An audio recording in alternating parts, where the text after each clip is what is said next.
요즘 토트넘 팬들 사이에서 조금 씁쓸한 농담 하나가 돌고 있습니다. 토트넘 2부는 무슨 3부는 시간 문제다. 웃자고 하는 말처럼 들리지만 지금 영국 현지 분위기는 전혀 웃을 상황이 아닙니다. 실제로 최근 토트넘은 강등권과 승점 차가 거의 없는 상황까지 내려왔는데요. 그래서 영국 축구 커뮤니티에서는 지금 토트넘 상황을 두고 이런 말까지 나오고 있습니다. 이건 단순한 부진이 아니다. 구단이 구조적으로 무너지고 있다. 그리고 이 이야기가 나오면 항상 함께 등장하는 이름이 하나 있습니다. 바로 손흥민입니다. 특히 팬들이 계속 소환하는 발언이 하나 있는데요.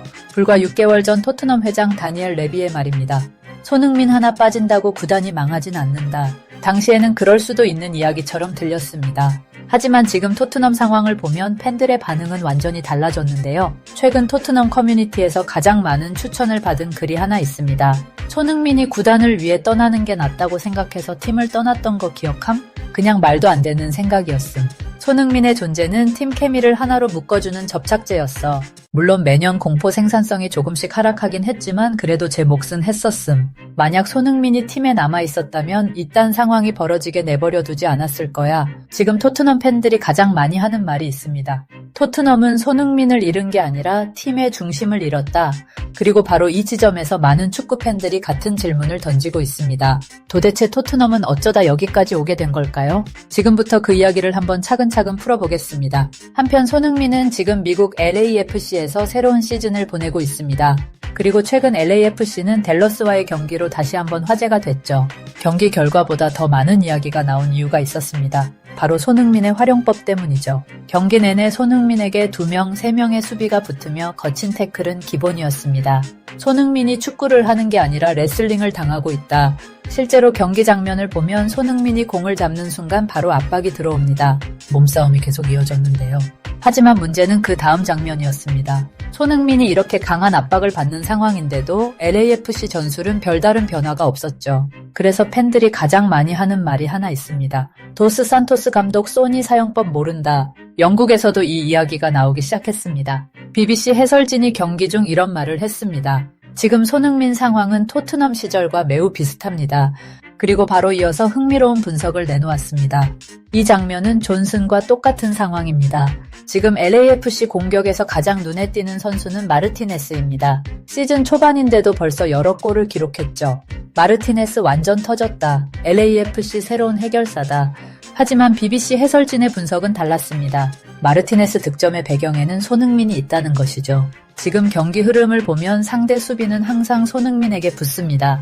2명 많게는 3명까지 붙습니다. 그러면 자연스럽게 다른 공간이 열리는데요. 그리고 그 공간으로 들어오는 선수가 바로 마르티네스입니다. BBC 해설진은 이렇게 설명했습니다. 이 장면은 토트넘 시절 존슨이 골을 넣던 패턴과 같다. 당시 토트넘에서도 수비는 항상 손흥민에게 몰렸는데요. 그러면 존슨이 자유롭게 움직였습니다. 그리고 실제로 존슨은 팀 득점 1위까지 올라갔습니다. 하지만 손흥민이 떠난 이후 존슨 상황은 완전히 달라졌습니다. 수비가 직접 붙기 시작했죠? 그러자 예전처럼 득점 기회가 나오지 않았습니다. 결국 존슨은 팀에서 영향력이 급격히 줄어들었습니다. 그래서 BBC 해설진이 이렇게 말했습니다. 손흥민은 골을 넣지 않아도 경기를 바꾸는 선수다. 그가 만드는 공간이 다른 선수들을 살린다. 지금 마르티네스가 바로 그 혜택을 보고 있다는 분석입니다. 하지만 여기서 팬들의 분노가 터졌습니다. 이유는 단순했죠. 손흥민이 수비 3명을 끌고 다니고 있는데도 LAFC 전술은 손흥민을 보호하지 않았습니다. 그래서 팬들 사이에서 이런 말이 계속 올라왔습니다. 이 전술 계속이면 손흥민만 고생한다. 소니를 미끼로만 쓰고 있다. 이건 활용이 아니라 혹사다. 특히 LAFC 커뮤니티에서는 도스 산토스 감독을 향한 비판이 쏟아졌습니다. 손흥민이 수비 3명을 끌고 다니는데 왜 전술 변화가 없냐. 손흥민을 살리는 전술이 아니라 손흥민을 희생시키는 전술이다. 소니 같은 선수 쓰는 법을 모르는 감독이다. 이쯤 되면 팬들의 불만이 이해가 됩니다. 왜냐하면 손흥민은 원래 이런 선수이기 때문이죠. 수비를 끌어당깁니다. 공간을 만듭니다. 그리고 팀 공격을 전체적으로 바꿉니다. 그래서 많은 전문가들이 항상 같은 말을 합니다. 손흥민은 골만으로 평가할 수 없는 선수다. 그런데 바로 이 지점에서 많은 팬들이 한 가지 질문을 던지기 시작했습니다. 손흥민이 떠난 토트넘은 지금 어떻게 됐을까? 그리고 그 질문의 답이 지금 영국에서 계속 나오고 있습니다. 토트넘이 실시간으로 무너지고 있다는 분석이 나오고 있는데요. 그래서 영국 언론에서는 지금 이런 질문까지 던지고 있습니다. 도대체 누가 토트넘을 이렇게 만들었는가? 그리고 그 이야기를 하려면 손흥민이 떠난 이후에 토트넘을 다시 한번 볼 필요가 있습니다. 이제 다시 토트넘 이야기로 돌아가 보겠습니다. 최근 BBC는 토트넘의 추락을 분석하면서 꽤 강한 표현을 사용했습니다. 토트넘의 위기는 하루아침에 만들어진 것이 아니다. 수년간 누적된 잘못된 결정들이 만든 결과다. 이 분석에서 가장 눈에 띄는 표현이 하나 있었습니다. 바로 손흥민을 두고 한 말이었는데요. BBC는 손흥민을 이렇게 표현했습니다. 최대 희생양, 왜 이런 표현이 나왔을까요? 시간을 조금 거슬러 올라가 볼 필요가 있습니다. 2019년 토트넘은 챔피언스리그 결승까지 올라갔죠. 유럽 정상 문턱까지 갔던 팀이었습니다. 그때 토트넘은 중요한 선택을 해야 했는데요. 전력을 대폭 강화해 정상권을 유지할 것인가, 아니면 확실한 세대 교체를 시작할 것인가였습니다. 하지만 토트넘 보드지는 두 가지 모두 제대로 하지 못했는데요. BBC와 가디언은 이 시기를 토트넘 몰락의 출발점으로 분석했습니다. 챔피언스리그 준우승 이후 토트넘은 결정적인 전력 보강을 하지 못했는데요. 이적 시장에서 여러 선수를 영입했지만 팀을 바꿀 선수는 없었습니다. 결국 토트넘 공격은 한 구조에 의존하게 됩니다. 바로 케인과 손흥민이었죠. 경기가 막히면 공은 항상 두 선수에게 향했습니다. 특히 손흥민은 공격뿐 아니라 팀 분위기까지 책임져야 했는데요. 골을 넣어야 했으며 경기를 바꿔야 했습니다.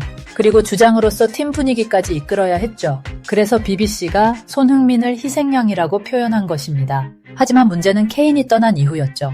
토트넘은 리그 최고의 공격 듀오를 잃었습니다. 그런데 그 공백을 메울 준비가 전혀 되어 있지 않았습니다. 스카이 스포츠 해설가 제이미 캐러건은 이렇게 말했는데요. 토트넘은 손캐 시대 이후를 전혀 준비하지 않았다. 구단 운영의 실패다.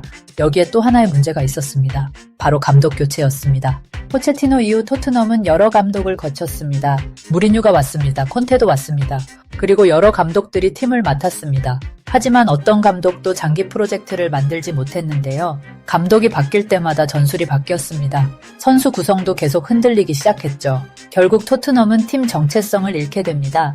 강팀도 아니고 리빌딩 팀도 아닌 애매한 팀이 됐습니다. 그래서 지금 상황이 만들어졌죠.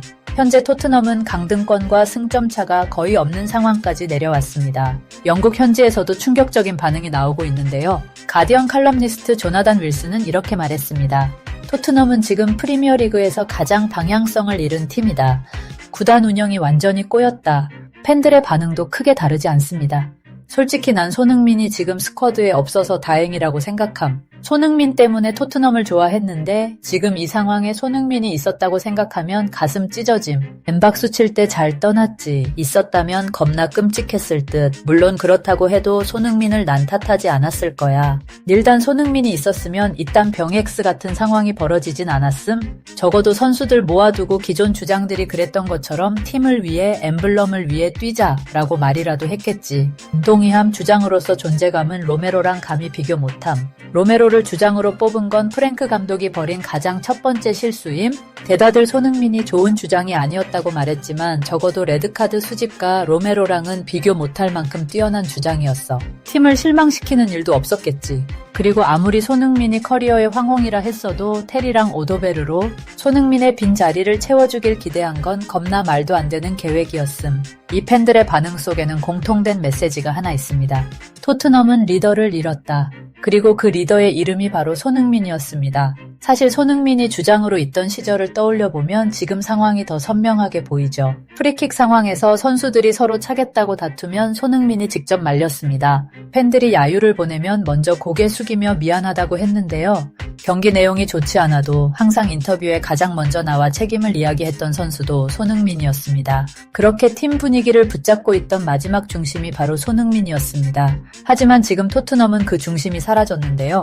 올 시즌 주장 라인이라고 불리던 로메로, 반더벤, 메디슨은 부상과 징계로 계속 빠지고 있습니다. 경기장 안에서도 리더가 보이지 않는다는 지적이 계속 나오고 있는데요. 이 상황에서 최근 공개된 통계 하나가 다시 화제가 되고 있습니다. 데이터 업체 옵타가 공개한 지난 시즌 토트넘 승률 분석이었습니다. 손흥민이 선발로 출전한 24경기에서 토트넘의 승률은 41%였는데요. 하지만 손흥민이 선발로 나오지 않은 14경기 승률은 단 7.1%였습니다. 패배 비율은 무려 78.6%였는데요. 이 숫자가 의미하는 것은 굉장히 단순합니다. 손흥민은 단순한 공격수가 아니었죠. 토트넘의 중심이었습니다. 팀을 묶어주는 리더였고 분위기를 지탱하는 마지막 축이었죠. 그래서 지금 토트넘 팬들 사이에서는 이런 말이 계속 나오고 있습니다. 우리는 손흥민을 잃은 게 아니라 토트넘의 심장을 잃었다.